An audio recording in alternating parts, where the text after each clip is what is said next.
आपके फॉर्म को निकले हुए इतना टाइम हो गया और आपके एग्ज़ाम बहुत ही नज़दीक है और अभी तक आपने कुछ भी नहीं पढ़ा, आपकी कुछ भी प्रिपरेशन नहीं हुई है, यहाँ तक कि आपका अभी तक सिलेबस ही कंप्लीट नहीं हुआ। सो डोंट वरी, आज के इस वीडियो में आपके साथ ये शेयर करूँगी कि आपकी प्रिपरेशन स्ट्रेटजी कैसी होनी चाहिए। उससे ज़्यादा इम्पॉर्टेंट पता है क्या है, आज के इस वीडियो में आपका ये शेयर करूँगी कि जब मैं एसएससी सीजीएल के एग्ज़ाम की प्रिपरेशन कर रही थी तब मेरी प्रिपरेशन स्ट्रेटजी किस प्रकार थी, एंड साथ ही साथ जिससे मेरा फर्स्ट अटैम्प्ट में एसएससी सीजीएल का एग्ज़ाम क्लियर हो पाया, एंड राइट नाउ मैं अभी उसमें जॉब कर रही हूँ। और साथ ही वीडियो उन स्टूडेंट्स के लिए भी इम्पॉर्टेंट है जो बिगनर्स हैं, जो अभी अभी आए हैं एसएससी सीजीएल के एग्ज़ाम को ही क्रैक करने, एंड वो चाहते हैं कि मेरा भी फर्स्ट अटैम्प्ट में एग्ज़ाम क्लियर हो पाए। तो ये वीडियो सिर्फ वही स्टूडेंट देखें जो सीरियस है अपने एसएससी सीजीएल के एग्ज़ाम को क्रैक करने के लिए, क्योंकि आज के इस वीडियो में आपके ये शेयर करूँगी अपने एग्ज़ाम टाइम के प्रिपरेशन स्ट्रेटजी, अपने एग्ज़ाम टाइम में जो मैंने अपने मिस्टेक्स किए थे वो आज की वीडियो में A to Z शेयर करने वाली हूँ। एंड साथ ही अगर आप इस वीडियो को लास्ट तक देख के जो मैंने इन पे इम्पॉर्टेंट स्टेप बताए हैं उसे अपनी प्रिपरेशन स्ट्रेटजी में अप्लाई करेंगे तो आपको रियलाइज़ होगा कि ये सारे स्टेप कितने हेल्प करेंगे आपकी प्रिपरेशन। तो मैं बिल्कुल आपको बेसिक से एक्सप्लेन करती हूँ जिससे कि आपको सब कुछ समझ में आए। फर्स्ट स्टेप है आपका फिल्टर योर सिलेबस। देखिए आपके एसएससी सीजीएल के जितने भी सिलेबस हैं एंड उन सिलेबस में जितने भी चैप्टर्स हैं आपको उन सभी को फिल्टर करना है। फिल्टर मीन्स आपको अपने सिलेबस को 2 ग्रुप में डिवाइड करना है।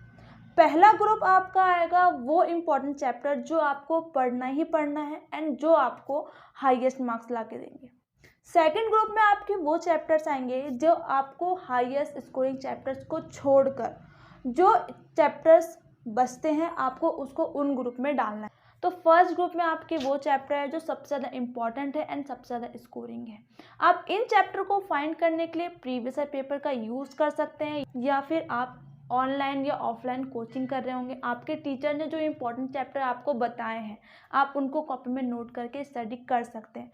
और साथ ही साथ अगर आपके पास ये सारा कोई भी सोर्स नहीं है एंड साथ ही अपने टाइम को वेस्ट भी नहीं करना चाहते हैं तो आप मेरी इस वाले वीडियो को देख सकते हैं, लिंक आपको डिस्क्रिप्शन बॉक्स में देखने को मिल जाएगा, ठीक है। ग्रुप नंबर सेकंड में वो चैप्टर्स हैं जो ज़्यादा इंपॉर्टेंट नहीं है पर आप सेव रहने के लिए, हाईएस्ट मार्क्स लाने के साथ साथ अच्छे से अच्छी पोस्ट लेने के लिए आप उन चैप्टर्स को भी कंप्लीट कर सकते हैं। करना तब है जब आपके फर्स्ट ग्रुप के सारे चैप्टर अच्छी तरीके से आपके कंप्लीट हो जाए, उनका रिवीजन हो जाए, उनका मॉक टेस्ट यूज़ कर ले, आप उनके सारे प्रीवियस पेपर्स को सॉल्व कर ले, तब आप उसके बाद सेकंड ग्रुप में जंप कर सकते हैं। देन इस प्रोसेस को डन करने के बाद हम अपने आते हैं स्टेप नंबर सेकंड पे। स्टेप नंबर सेकंड है जो कि है प्लानिंग। प्लानिंग के बिना किसी भी एग्ज़ाम को क्रैक करना है इम्पॉसिबल है। सो प्लानिंग के लिए आपको एक कैलेंडर की ज़रूरत पड़ेगी एंड आज से आपके पास जितने भी डेज बचे हैं उन डेज को आपको अपने सब्जेक्ट वाइज सिलेबस को डिवाइड करना है। हमारे यहाँ पर 2 कैटेगरी होगी। फर्स्ट में आएगा वीक डे एंड सेकंड में आएगा वीकेंड। वीकेंड में आपका ऑलवेज हमेशा सैटरडे में रहेगा रिवीजन एंड संडे में आपका रहेगा मॉक आपके उन्हीं चैप्टर्स के लगाने हैं जो आपने अपने वीक मतलब आपने अपने चैप्टर्स को क्लियर करा है, उन ही कंप्लीटेड चैप्टर्स के आपको रिवीजन करना है सैटरडे में एंड संडे में मॉक टेस्ट देना है। साथ ही आपको ऑनलाइन के साथ साथ ऑफलाइन मॉक टेस्ट भी देना है। ऑफलाइन मॉक टेस्ट का मतलब आपको प्रैक्टिस करनी है प्रैक्टिस सेट वाली बुक से। और साथ ही अगर आपको ऑनलाइन मॉक टेस्ट देने में कोई भी प्रॉब्लम एंड कन्फ्यूज़न हो रही है तो आप कमेंट में बता सकते हैं, आपको उसका रिप्लाई एंड अगर मुझे पॉसिबल लगा तो वीडियो आपके लिए ज़रूर हाजिर होगी। एंड आपको अपने सिलेबस को इस तरीके से एडजस्ट करना है जिससे कि आपका एग्ज़ाम मंथ के 1 मंथ पहले तक आपका सारा सिलेबस सब्जेक्ट वाइज सारा सिलेबस कंप्लीट हो जाना चाहिए एंड साथ ही साथ आपका कम से कम एक बार तो आपका रिवीजन उन सारे चैप्टर्स का हो जाना चाहिए। और साथ ही साथ आपको अपने सिलेबस को अपने वीक डे में इस तरीके से एडजस्ट करना है जिससे कि जो आपके लिए कंफर्टेबल हो। आपको पूरे वीक डे में सारे के सारे टफ चैप्टर्स को नहीं लेना है। आपको अपने टफ चैप्टर्स के साथ साथ आपको अपने इजी चैप्टर्स का भी कॉम्बिनेशन रखना है जिससे कि आपके ब्रेन के लिए चीज़ें कम स्ट्रेसफुल हो और साथ ही साथ आपका ईजिली सारे के सारे चैप्टर्स सिलेबस टाइम के अकॉर्डिंग आपके कंप्लीट होते जाएं। हाँ, एक बात और, जो स्टूडेंट बिगनर्स हैं या फिर जिन भी स्टूडेंट्स का फर्स्ट अटेम्प्ट में एग्ज़ाम क्लियर नहीं हो पाए, वो अपने चैप्टर्स को क्लियर करते वक्त सबसे पहले बेसिक कॉन्सेप्ट को क्लियर करें, अपने फाउंडेशन को बहुत अच्छी तरीके से मजबूत करें। एंड उन चैप्टर को आपको तब तक करना है जब तक कि आपका वो पूरा चैप्टर कवर या कंप्लीट नहीं हो जाता। एंड साथ ही साथ आपको उस चैप्टर से रिलेटेड आपको प्रैक्टिस सेट, आपको मॉक टेस्ट देने हैं। आप mock test online and offline आपको प्रैक्टिस सेट देना। आपको अपने चैप्टर में हाईएस्ट मार्क्स लाने के लिए आपको बहुत सारे प्रीवियस ईयर पेपर्स के क्वेश्चंस को सॉल्व भी करना है। और अगर आपको लास्ट में लगता है कि हाँ मेरा ये चैप्टर मेरा बिल्कुल कंप्लीट है, कवर है, तब ही आपको नेक्स्ट टॉपिक में नेक्स्ट चैप्टर पे आपको बढ़ना है। पॉइंट नंबर 3 और इम्पॉर्टेंट है, जो कि ट्रैक योर प्लानिंग। मतलब आपने अभी तक जो भी प्लानिंग की आपने फर्स्ट एंड सेकंड स्टेप में, वो आपको ये इंश्योर करना है कि आपके टाइमली वो सारे टारगेट आपके फिनिश हो रहे हैं कि नहीं। जो आपने सिलेबस आज के डेट में आज के दिन आपको कंप्लीट करना है, वो आपके कंप्लीट हो पा रहे हैं कि नहीं। अगर सपोज करिए अगर आपके आज के दिन के जो आपने सिलेबस को कंप्लीट करने की प्लानिंग की है, वो अगर आपको कंप्लीट नहीं होता है तो डोंट वरी, आपको नेक्स्ट डे सबसे पहले उन चैप्टर को कंप्लीट करना है जो आपके छूट गए हैं, और आपको तब तक करना जब तक कि वो अच्छे तरीके से कंप्लीट नहीं होते। फर्स्ट को कंप्लीट करने के बाद आपको सेकंड टॉपिक पर जाना है। तो अगर मैं आपके एसएससी सीएचएल के एग्ज़ाम पॉइंट ऑफ व्यू से देखूं तो आपके पास ज़्यादा टाइम नहीं बचे। तो यदि अगर आप एक टॉपिक को क्लियर करने में 5 से 6 दिन मतलब पूरा 1 हफ्ता ले रहे हैं तो इसका कोई फ़ायदा नहीं है, तो इसका कोई मतलब नहीं बनता।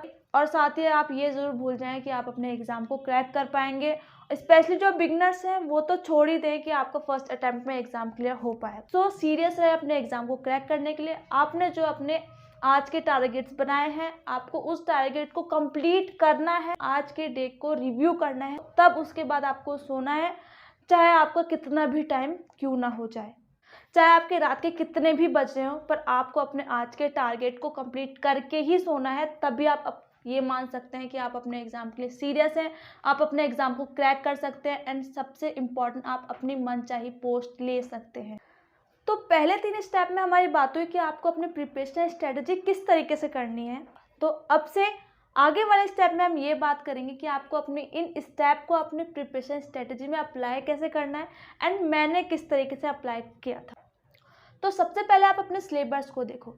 किसी भी एग्ज़ाम को क्रैक करने के लिए सिलेबस बहुत ही इंपॉर्टेंट होता है, और उन चीज़ों को फिगर आउट करो जो सबसे ज़्यादा मोस्ट इम्पॉर्टेंट है। सेकेंड, आपके प्रीवियस ईयर पेपर्स में जो क्वेश्चंस आए हैं आप उन चीज़ों को मार्क करो एंड अपने बुक में मेंशन करो। एंड थर्ड, तो यदि अगर आप ऑनलाइन या ऑफलाइन कोचिंग क्लासेस ले रहे होंगे, आपके टीचर ने जो इम्पोर्टेंट चीज़ें आपको बताई है, आपको उन चीज़ों को एक जगह नोट कर लेना है। तो अब आपके पास बचा है इन तीन चीज़ों पर ही आपको फोकस करना है। तो बस आप इन्हीं चीज़ों को याद करो, क्योंकि आपके पास टाइम कम है एंड सिलेबस ज़्यादा, पोर्शन ज़्यादा याद करने के लिए। तो आप उन्हीं सिलेक्टिव चीज़ों को याद करोगे जो आपके एग्ज़ाम पॉइंट ऑफ व्यू से इम्पोर्टेंट है। तो अगर आप चाहो तो अपने चैप्टर्स को समझने के लिए एक फुल रीडिंग दे सकते हो, अगर वो आपके चीज़ों को समझने के लिए इम्पॉर्टेंट हो तो ही। नहीं तो आप ओनली इम्पॉर्टेंट एरियाज़ में ही फोकस कर सकते हो जो आपको इम्पॉर्टेंट लगते हैं याद करने। एंड स्पेशली जो स्टूडेंट बिगनर्स होते हैं वो ये बहुत बड़ी मिस्टेक करते हैं कि किसी भी बुक को स्टार्टिंग टू एंड याद करने की कोशिश करते हैं एंड बुक की हर एक उस लाइन को याद करने की कोशिश करते हैं। तो इसमें बहुत सारे स्टूडेंट अपने आदत से ज़्यादा टाइम वेस्ट कर देते हैं एंड लास्ट टाइम में उन इम्पॉर्टेंट टॉपिक को ही याद करना छोड़ देते हैं जो एग्ज़ाम पॉइंट ऑफ व्यू से बहुत ज़्यादा इंपॉर्टेंट है एंड हाईएस्ट स्कोरिंग है। तो इस तरीके के मिस्टेक बिल्कुल भी ना करें, ओनली याद वही करें जो एग्ज़ाम पॉइंट ऑफ व्यू से इम्पॉर्टेंट है एंड सिलेक्टिव है, जो आपको लगता है जो आएगा ही आएगा, एंड प्रीवियस ईयर पेपर के अकॉर्डिंग अपने प्रिपरेशन को करें। स्टेप नंबर 4 आता है जो कि लर्निंग। एसएससी सीएचएल ही नहीं, किसी भी कॉम्पिटिशन एग्ज़ाम में लर्निंग का सीधा साधा मतलब होता है अपने कॉन्सेप्ट्स को समझना, ना कि रटना। जितना ज़्यादा आप अपने कॉन्सेप्ट को समझेंगे वो चीज़ें आपको लॉन्ग टाइम तक याद रहेगी। और साथ ही एक इम्पॉर्टेंट पॉइंट और बताऊं कि जब आप अपने चीज़ों को समझते हैं, समझ के याद करते हैं, तो आपके एग्ज़ाम टाइम में आपको अपने क्वेश्चंस के ऑप्शंस में आपको कन्फ्यूज़न नहीं रह पाता। जब आपके कॉन्सेप्ट बिल्कुल समझे हुए रहेंगे, कॉन्सेप्ट बिल्कुल बेसिक क्लियर रहेंगे, तो आप बिल्कुल एक्यूरेट क्वेश्चंस को टिक करेंगे और साथ ही साथ इसी पॉइंट से आप अपने क्वेश्चंस में नेगेटिव मार्किंग से भी बहुत ज़्यादा बच सकते हैं। फिफ्थ एंड लास्ट स्टेप जो कि हमारा रिवीजन। सिलेबस को ओनली कंप्लीट करने से कुछ भी नहीं होता, रिवीजन बहुत ही ज़्यादा मोस्ट इम्पॉर्टेंट है। आप जितना ज़्यादा रिवीजन करेंगे उतनी सी चीज़ें आपको लॉन्ग टाइम तक याद रहेंगी। तो जैसे कि मैंने आपको पहले के स्टेप में बताया कि आपको रिवीजन जो कि है वीकेंड में करना है, उन सारे चैप्टर का वीकेंड में रिवीजन करना है जो कि आपने वीकडे में पढ़े। पर आपको साथ ही साथ जो भी आपको डेली आपने जो भी चीज़ पढ़ी है, आपको उन चीज़ों का भी रिवीजन डे बाय डे करना है। जैसे कि तो अगर आपने लंच टाइम से पहले कुछ याद किया है तो आपको उसका रिवीजन लंच टाइम के बाद करना है। और यदि अगर आपने कुछ चीज़ें शाम को करना है, शाम को याद की है, तो आपको उस चीज़ों का रिवीजन आपको अपने सोने से पहले याद करना है। मतलब आपको एक दिन में 2 बार रिवीजन करना ही करना है, जिससे कि आपके लॉन्ग टाइम तक याद रहे। एंड साथ ही अगर आप अपने वीकेंड में याद करेंगे, रिवीजन करेंगे, तो आपको कम टाइम में बहुत ज़्यादा चीज़ें बहुत जल्दी आपको रिवाइज हो जाएंगी। तो ये थी आज की video, important step. I hope आपके बहुत ही यूज़फुल होगा एंड आप इन चीज़ों को अपने प्रिपरेशन स्ट्रेटेजी में ज़रूरी अप्लाई करेंगे। अगर आपको आज की वीडियो अच्छी लगी है तो लाइक करना, चैनल को सब्सक्राइब करना बिल्कुल मत भूलना। कोई भी डाउट, कोई भी वीडियो से रिलेटेड कोई प्रॉब्लम, स्ट्रेटेजी से रिलेटेड कोई क्वेश्चन होंगे तो वो आप ज़रूर कमेंट कर सकते हैं। तो मिलते हैं जल्दी नेक्स्ट वीडियो में, अब तक के नमस्कार।